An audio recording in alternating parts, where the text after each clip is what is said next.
So I finally sat down and watched the latest and last welcome to the Blumhouse film, Madres. And this, let's just say right up front, this is a very mediocre year for Welcome to the Blumhouse. I quite enjoyed last year. In fact, one of the films was in my top 5 of last year. I loved it. And then there was 2 that I liked, and then there was one I didn't care for all that much, but I didn't even hate that one. This year has been just the best one of them for me. Bingo Hell was fine. It was fun. It was enjoyable. I liked it. That's it. That's as high as I got this year. And so I just could not find the interest to sit down and watch Madres. Because it was just 3 in a row that I was either blah on, or it was oh yeah, that was fine. And so I was all right, this is a big swing and a miss this year. And I finally did watch it. And unfortunately, this one is just as generic. But here's the thing with this movie that kind of actually annoyed me. The subject matter, especially at the very end, because this is inspired by true events.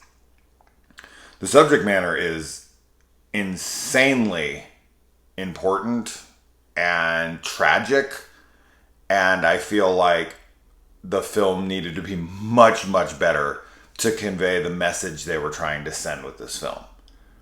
The last minute or 2 of this movie is fuck, because they show the actual they show some footage, and they show text on the screen that tells you what really happened. And at the very, very end, you kind of start to figure that kind of stuff out of what this is about. But by that point, you're so checked out because the horror in this is so generic. As far as the synopsis goes, man, it's very it's look it up. There's nothing really to talk about there. There's a pregnant woman, and she's trying to protect her pregnancy, and they've moved to a new place, and she's not really being accepted by the Mexican culture that she's around. The acting is all fine. It's shot fine. It's fine. But it's so generic when it comes to the horror. And with this film, the audience that's going to be sitting down to watch it wants a horror movie first and foremost. And yeah, if you're making a political statement, that's fine. And I think that that's great if you can pull it off. But if the audience is so checked out by the end because they find the film to be a drag to get through, I don't care how powerful the last few minutes of your movie might be, it has to be attached to a film that people are interested in, right? So I think that if you're going to make a film like this with this big message at the end, that you have to keep the audience engaged throughout. Now, of course, that was their intention. They wanted to keep their audience engaged. I just wasn't at all. And by the time the end came and I saw what this was trying to say and what this was attached to, I was oh wow, that's actually a really important message and is tragic, and fuck, man, this is very impactful, the real information. But the film has to be better. For me. Super generic, super forgettable. It's like every other style of film like this, without the message. It's just, this girl has things going on around her that you've seen 1,000 times. All the horror in the movie you've seen 1,000 times.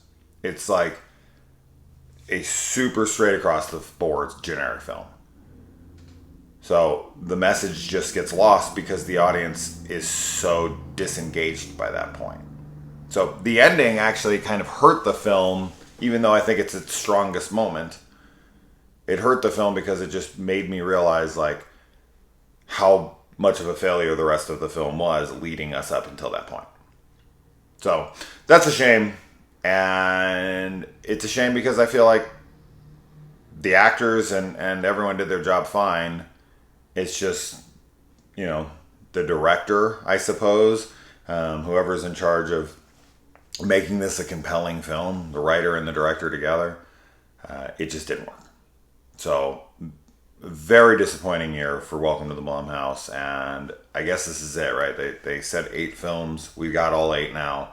I don't think we're getting any more. Into the Dark is done. This is done. So we got 24 films from them, 8 films here. So we got 32 films altogether. And I don't know, man. I got some things I liked, and I got one thing I loved. Out of 32, that percentage just isn't high enough. It's just not high enough to justify more. So,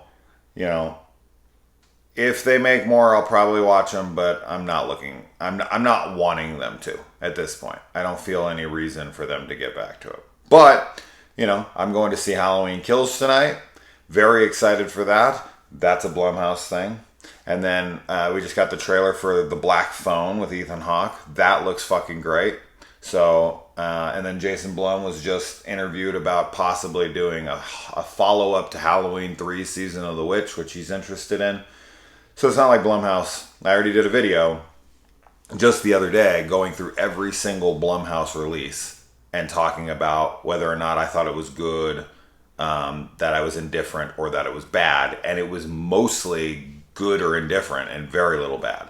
So Blumhouse definitely gets a bad rap, but with their TV shows, I feel like it's warranted. Like if all Blumhouse had ever put out was The End of the Dark and the Welcome to the Blumhouse movies, then I would say absolutely the company is mediocre. Even if they have a hit, it doesn't matter. That's not enough. But anyways, I'm done with this review. Let me know if you watched it. I wouldn't, but let me know. Adios.